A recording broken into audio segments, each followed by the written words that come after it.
성남중앙교회 성도 여러분, 안녕하십니까? 7월 23일 화요일 성경 연구 모임에 참여하신 모든 분들을 환영합니다.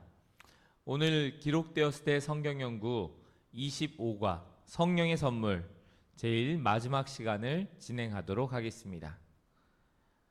한 남성이 있었습니다. 그는 중요한 프로젝트를 마무리 짓기 위하여 전동 공구를 사용하려고 하였습니다. 그런데 이것이 작동하지 않는 것입니다. 스위치를 확인해 보았지만 여전히 작동하지 않았습니다. 여기 어느 부분을 수리해야 할까 하며 이 남자는 이 공구를 살펴보기 시작했습니다. 그리고 그는 한 가지 사실을 알게 되었습니다. 내가 전기선을 안 꽂았구나. 가장 중요한 전기선이 뽑혀 있었다는 것을 알게 되었죠. 선을 연결하자 다시 공구는 작동되어 그 일을 마칠 수 있게 되었습니다. 여러분, 어떤 일을 하기 위해서는 힘의 근원이 연결되어 있어야 합니다. 공구가 힘을 내기 위해서는 전기로 인한 힘을 공급받아야 하듯이 그리스도인들, 예수님을 믿는 사람들도 마찬가지입니다. 성공적인 그리스도인의 삶을 살아가기 위해서는 영적인 힘의 근원과 연결되어야만 합니다. 여러분, 그렇다면 우리 신자들에게 있어서 영적인 힘의 근원이 바로 무엇일까요? 오늘의 제목, 성령의 선물에서 알려주듯이 그 근원은 바로 성령 하나님이십니다. 여러분, 그렇다면 이 성령 하나님은 누구실까요? 성령 하나님은 삼위 하나님 중 세 번째 위격이십니다.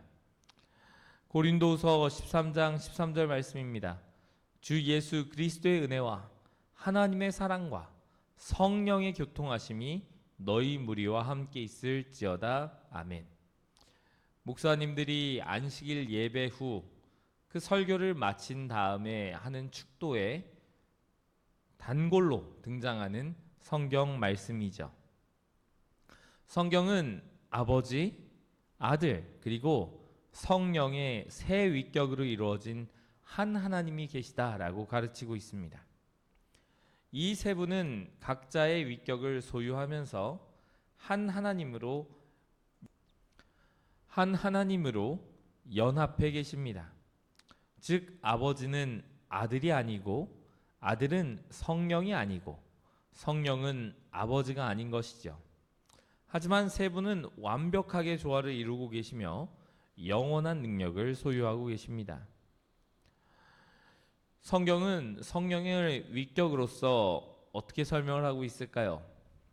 사도행전 5장 3절과 4절을 보면 아나니아와 삽비라가 하나님과 교회에 거짓말을 하는 장면이 등장합니다. 베드로가 이르되 아나니아야, 어찌하여 사단이 내 마음에 가득하여 내가 성령을 속이고 땅과 얼마를 갖추었느냐? 사람에게 거짓말한 것이 아니요 하나님께로다. 베드로는 그들이 성령, 즉 하나님께 거짓말을 하였다라고 말하고 있습니다.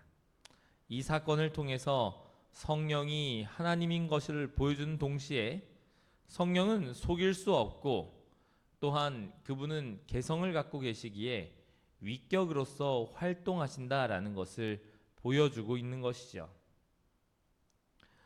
그리고 요한복음 16장 13절에 보면 그러나 진리의 성령이 오시면 그가 너희를 모든 진리 가운데로 인도하시리니 그가 스스로 말하지 않고 오직 들은 것을 말하며 장래 일을 너희에게 알리시리라 라고 말씀하고 있습니다. 이 성경절에서는 7번이나 성령을 인격체로 언급하고 있습니다. 예수님은 성령을 위격으로 간주하셨던 것이죠. 성령은 어떠한 비인격적인 어떤 능력이 아니라 하나님의 자녀를 사랑하고 돌보시는 삼위 하나님 중 한 분 되십니다. 여러분, 그렇다면 성령에 관하여 예수님께서 하신 약속이 있을까요? 요한복음 14장 16, 17절에는 내가 아버지께 구하겠으니 그가 또 다른 보혜사를 너희에게 주사 영원토록 너희와 함께 있게 하리니 내가 너희를 고아와 같이 버려두지 아니하고 너희에게로 오리라 말씀하셨습니다. 예수님은 성령을 보내어 우리의 보혜사 혹은 위로자가 되실 것을 약속하셨지요. 하나님이 하늘로 올라가신 후에도 계속해서 그분의 임재와 도움을 성령을 통하여 받을 수 있을 것이라는 확신을 우리에게 주고 계신 것입니다. 여러분, 그렇다면 어떻게 성령은 예수님의 임재를 우리가 경험할 수 있도록 도우실까요? 요한복음 14장 17에서 18절입니다. 그는 진리의 영이라 세상은 능히 그를 받지 못하나니 이는 그를 보지도 못하고 알지도 못함이라. 그러나 너희는 그를 아나니 그는 너희와 함께 거하심이요 또 너희 속에 계시겠음이라. 내가 너희를 고아와 같이 버려두지 아니하고 너희에게로 오리라 말씀하셨지요. 지금 방송 연결 상태가 금방 돌아왔습니다. 여러분, 요한일서 3장 24절은 이렇게 말씀하십니다. 그의 계명을 지키는 자는 주 안에 거하고 주는 그의 안에 거하시나니 우리에게 주신 성령으로 말미암아 그가 우리 안에 거하신 줄을 우리가 아느니라 말씀하는 것이죠. 성령은 예수 그리스도께서 우리 삶에 임할 수 있도록 도우십니다. 예수님은 성령을 통하여 우리 안에 거하시는 것이죠. 여러분, 그렇다면 이 성령의 역할은 무엇일까요? 요한복음 16장은 분명히 설명합니다. 그러나 진리의 성령이 오시면 그가 너희를 모든 진리 가운데로 인도하시리니 그가 스스로 말하지 않고 오직 들은 것을 말하며 장래 일을 너희에게 알리리라 말씀하시는 것이죠. 성경 연구하는 이들의 마음을 성경의 진리로 인도하고 진리를 이해하도록 돕는 것이 성령의 역할입니다. 시편 119편 130절은 이렇게 말하고 있습니다. 주의 말씀을 열면 빛이 비쳐 우둔한 사람들을 깨닫게 하나이다. 여러분, 성령의 도우심으로 저와 여러분이 성경을 이해할 수 있는 것입니다. 진리 가운데로 인도하시는 것이죠. 또한 요한복음 16장 8절은 그가 와서 죄에 대하여, 의에 대하여, 심판에 대하여 세상을 책망하시리라 하셨습니다. 우리가 죄를 깨닫고 의에 대하여 이해하고 심판을 인식하는 것은 성령께서 하시는 일입니다. 성령의 사역이 없으면 영적 성장과 하나님에 대한 사랑 그리고 거룩한 삶이 불가능하다라는 것이죠. 요한복음 15장 26절은 내가 아버지께로부터 너희에게 보낼 보혜사 곧 아버지께서 나오시는 진리의 성령이 오실 때에 그가 나를 증언하실 것이다 라고 말씀하십니다. 성령은 예수님에 대하여 증언하고 사람들이 진리를 찾도록 역사할 것입니다. 또한 성령은 성도들의 삶 속에서 예수님의 품성의 열매를 맺게 하는 그러한 증언의 역할을 감당하십니다. 여러분, 그렇다면 성령은 얼마나 우리의 삶에 영향을 미칠까요? 에베소서 5장 18절은 술 취하지 말아라 이는 방탕한 것이니 오직 성령으로 충만하라 라고 말씀하고 계십니다. 사도행전 1장 5절은 요한은 물로 침례를 베풀었으나 너희는 몇 날이 못되어 성령으로 침례를 받으리라 말씀하셨죠. 예수님께서는 침례를 받으실 때 성령으로 충만하셨던 것처럼 오늘 저와 여러분도 성령으로 충만하기를 바라십니다. 여러분, 그렇다면 성령이 충만한 자의 삶에는 어떠한 일이 일어나게 될까요? 갈라디아서 5장 22절 23절입니다. 오직 성령의 열매는, 이 말은 성령으로 충만했을 때 일어난 일이죠. 사랑과 희락과 화평과 오래 참음과 자비와 양성과 충성과 온유와 절제니 이 같은 것을 금지할 법이 없다라고 말씀하십니다. 성령께서 삶 속에 들어오시면 더욱 예수님을 닮아가는 영적 성장을 경험하게 될 것입니다. 육체의 일들은 사라지고 예수님의 품성인 성령의 열매가 그 자리를 대신할 것이다 라는 것이죠. 바울은 너희는 성령을 쫓아 행하라 그리하면 육체의 욕심을 이루지 아니하리라 라고 기록하고 있습니다. 성령 충만한 자의 삶에는 이러한 열매들이 일어나게 된다는 것이죠. 여러분, 그렇다면 성령의 은사에는 어떠한 것들이 있을까요? 고린도전서 12장 8절에서 10절입니다.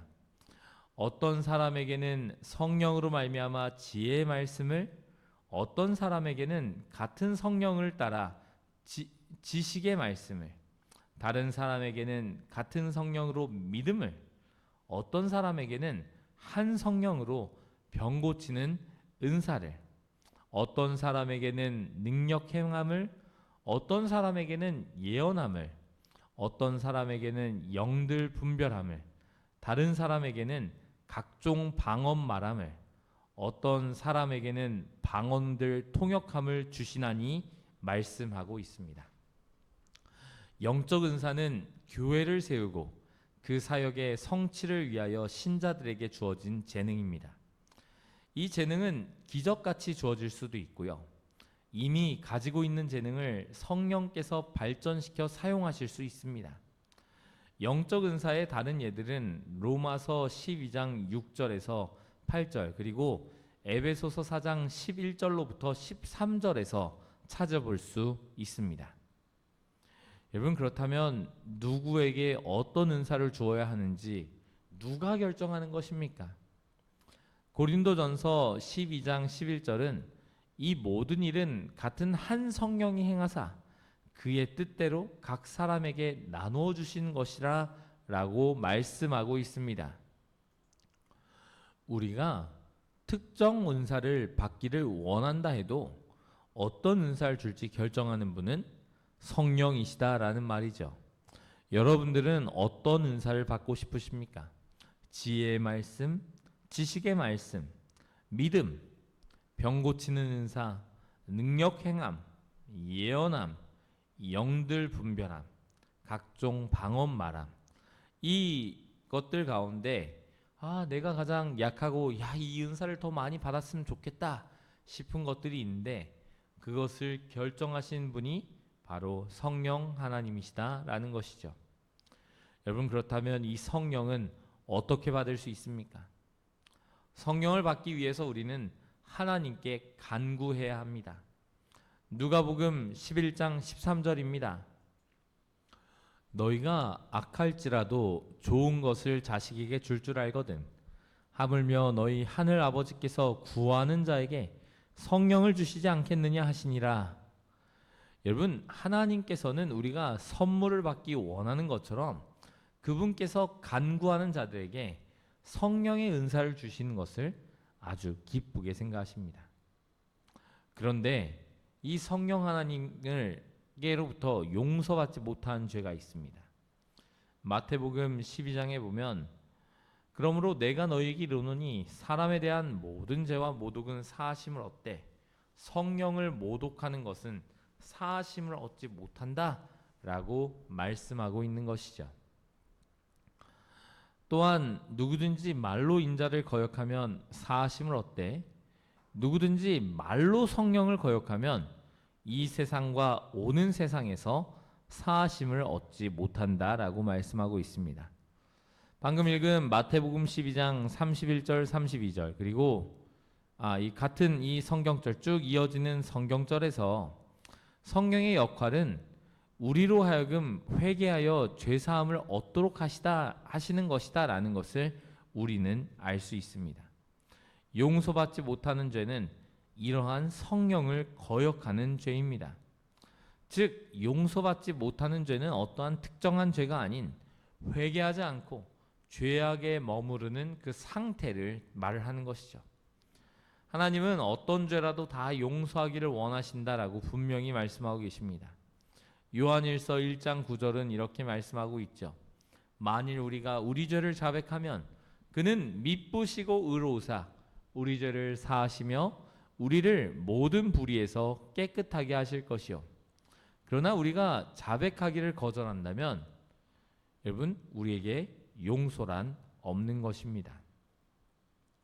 여러분 여기에서 이야기한 31절에서 이야기한 그 성령을 회방하는 것, 그것은 무엇을 이야기하는 것입니까? 마태복음 12장 22절에 용서받지 못하는 죄에 대하여 말씀하시면서 예수님은 그때 바로 귀신 들려 눈 멀고 말 못하는 그 사람, 벙어리인 사람을 데리고 왔고 그때 예수님께서 그를 고쳐주셨습니다. 여러분 이 사건을 본 바리새인들은 야 이거는 사단의 역사야 라고 치부하면서 예수님뿐만 아니라 그들의 마음 가운데 깨달음을 주시는 성령을 거절하였습니다.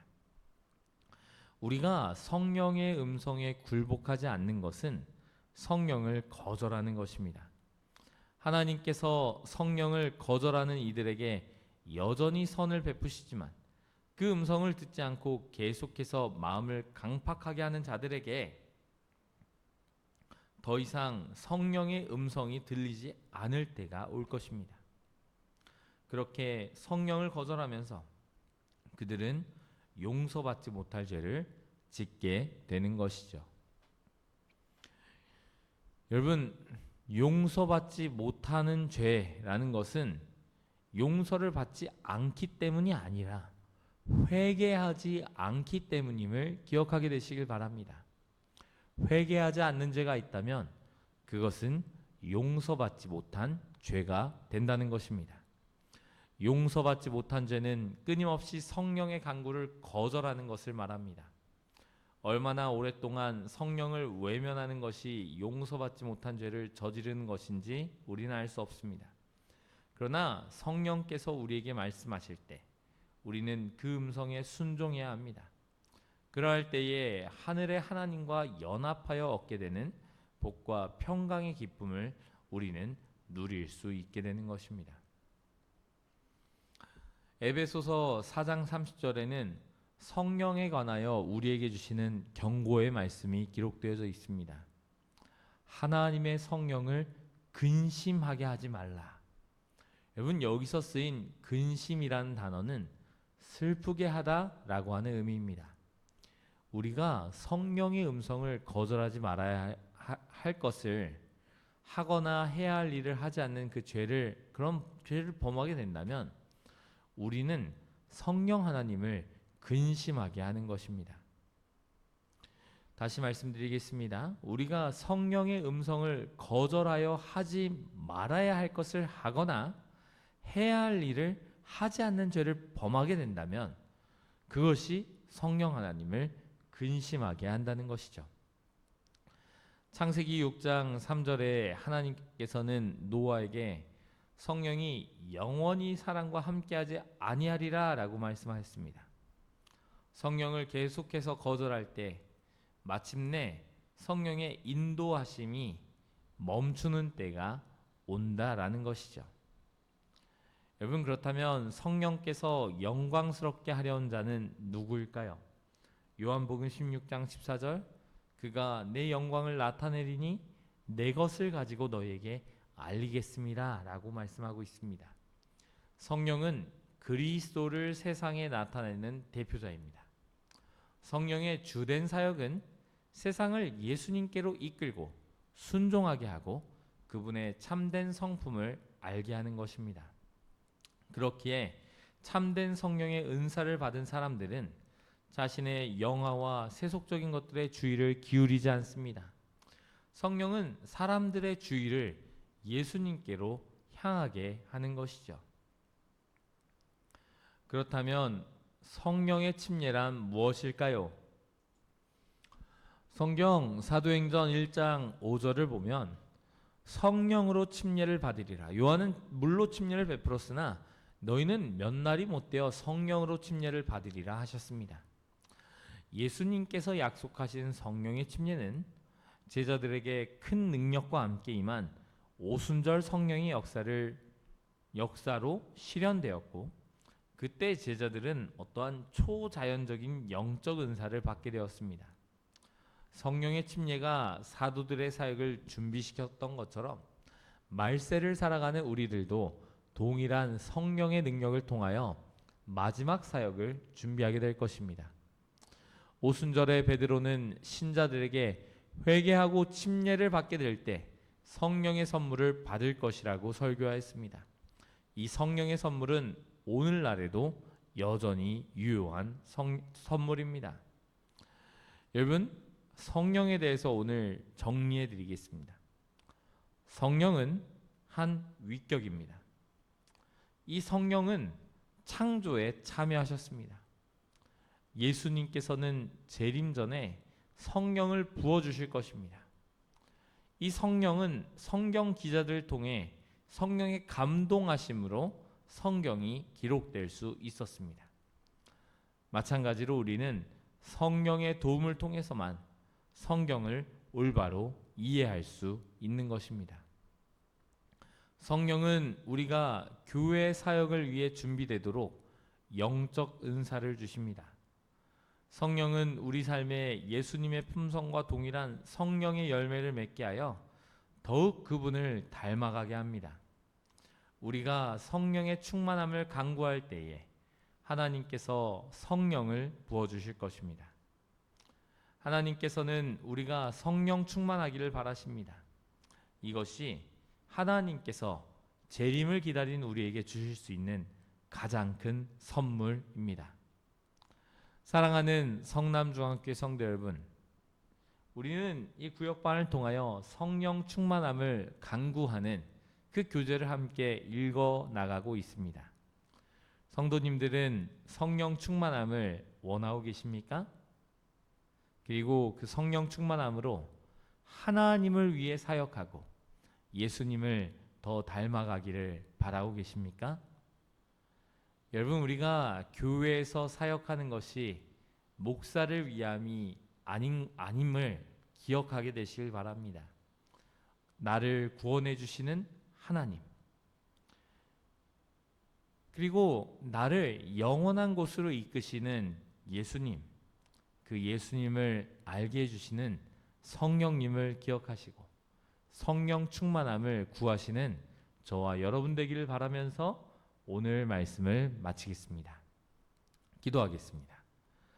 하나님, 오늘 이 성경 연구 시간에 우리가 참여하게 하시니 감사합니다.